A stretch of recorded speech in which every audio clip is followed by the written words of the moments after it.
to make a video on how I make wine. So I make it from a kit, and I just wanted to show y'all how I do it, and I hope you enjoy the video. Thanks. The first thing we're going to do is take our cleaning solution, which I made earlier. It's called One Step. It's a cleaning solution. It cleans and kills bacteria and things like that. All I do is I have this little gray bucket here. Actually, it's a roasting pan, and I'll pour some of this One Step in there, and then I'll just kind of soak everything in it. Give me a second and I'll show you what it looks like. So I'll put that. Anything that's going to come in contact with the wine needs to be cleaned thoroughly. Winemaking is not hard. You just have to be very thorough and to make sure everything is clean. That's really about the only thing that's going to make it go bad.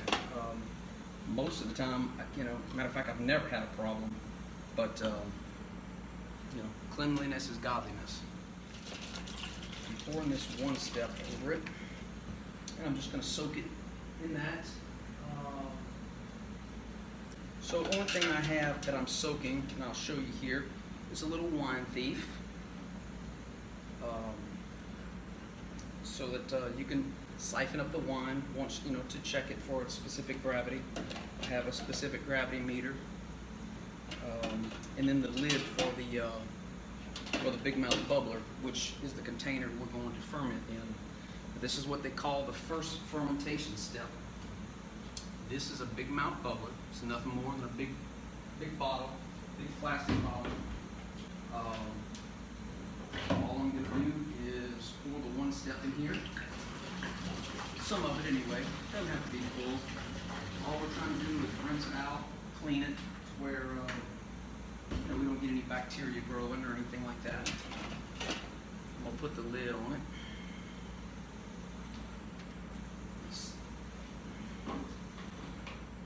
Comes out really good. It's called a Winemaker's Trio.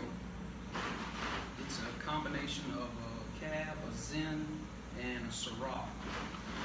I made it last year, fermented for about 8 months, and wow, I had nothing but great reviews. Matter of fact, I yielded about 29 bottles, and I'm out. So hence we're making some more. I should have made some more already, but so look, we're just shaking this around, get it good and clean, and once you do this with the bottle, come back up here. Hey, once you make this and clean your carboy, you don't have to throw this stuff out. Save it. It stays good for quite a while.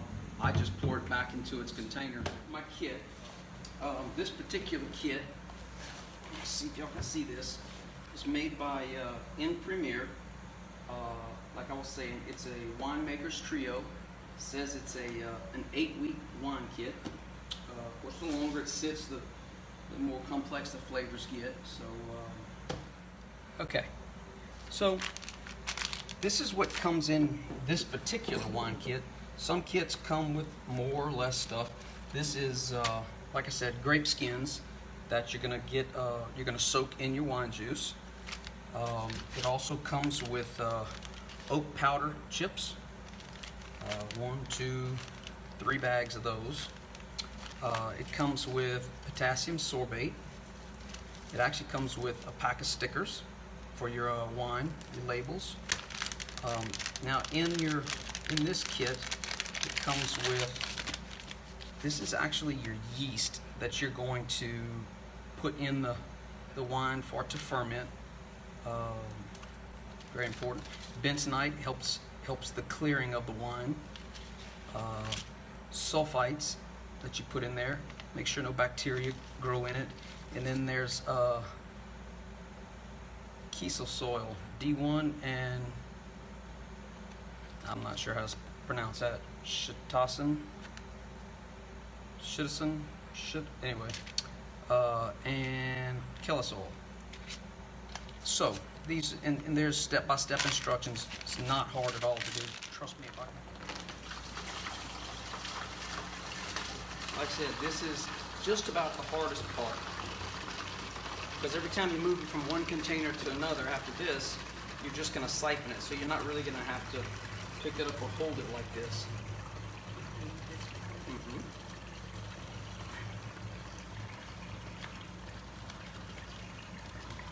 Fruity, huh? It's not hard. So we're going to add the bentonite into this warm water. We're going to dissolve it, and then I'm going to pour it into the wine. I'm going to pour this directly into the grape juice.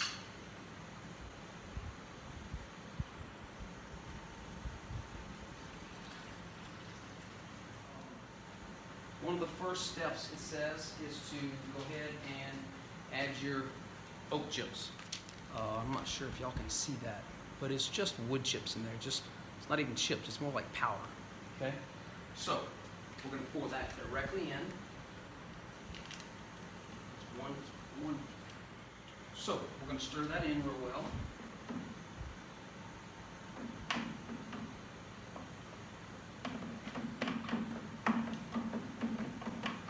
So we're going to take this cheesecloth and we're just going to drape it over the top. And I have these big rubber bands that you can get anywhere. So I'll put one on here like that, and I'll just wrap it. You just don't want the cheesecloth to fall in there. It just makes a mess. Okay. Just gotta be careful. It's just a little messy. Could be.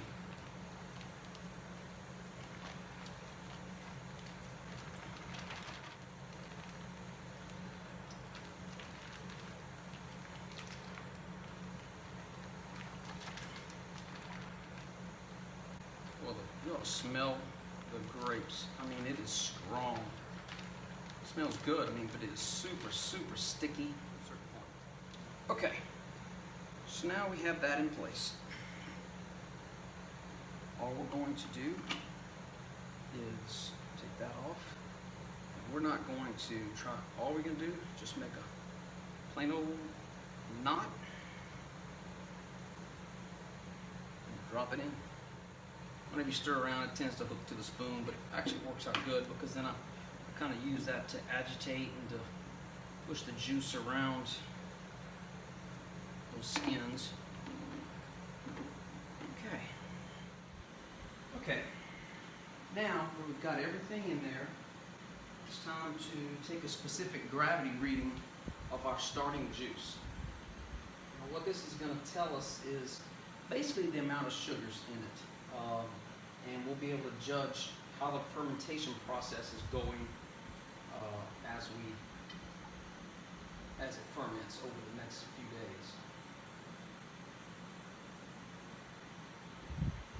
So all I'm doing is using this wine thief just to put in here so we can get a reading on it.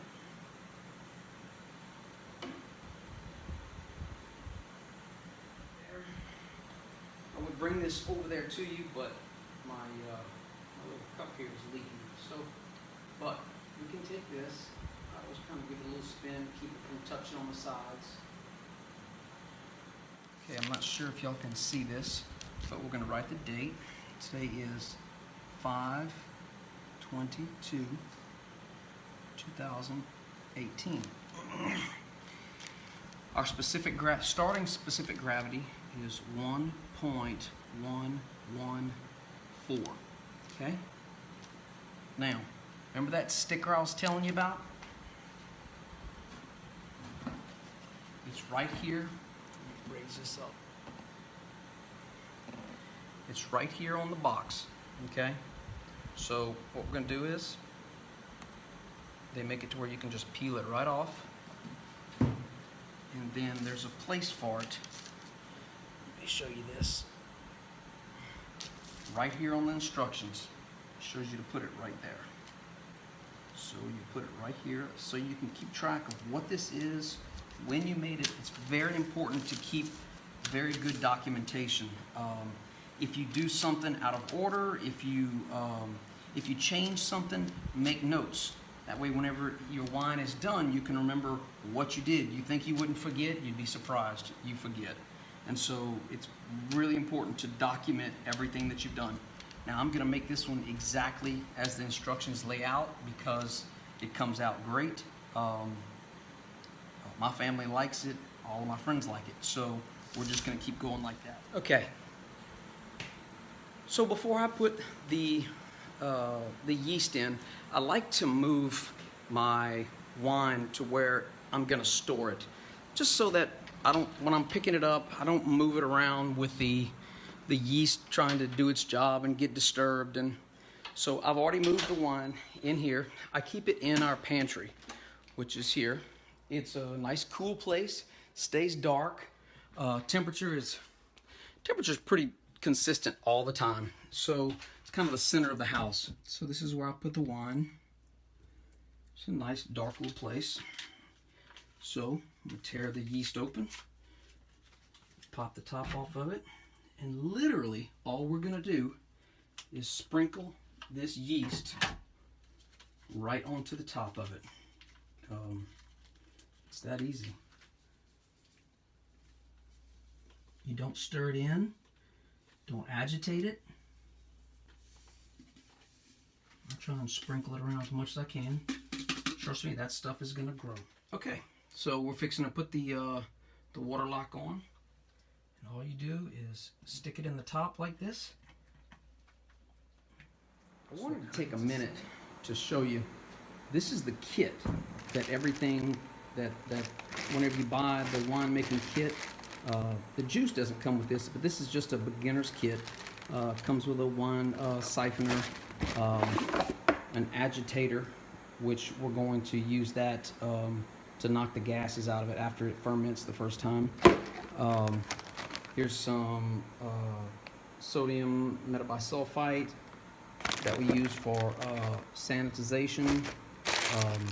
Some other little things that I've bought, over time. I have a little drawer out here that I keep everything in, bottlers and all that kind of stuff. Very important to keep all that stuff clean.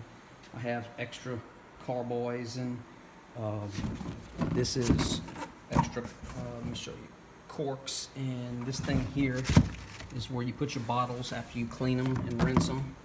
But I just wanted to show you that real quick. So let me get cleaned up and see. Okay, guys. Well, that was just a quick overview of our first setup of our wine. That's going to sit for about 7 days. We'll check the specific gravity and see how we look. If it needs to go 8 days, that's not a big deal. 8, 9 days. More than likely, though, it'll be done in 7. It'll be ready to rack over, and we'll knock the gases out then. So this was part 1 of several parts. I'm not sure how many parts it's going to be, but I hope you enjoyed the video, and see you soon.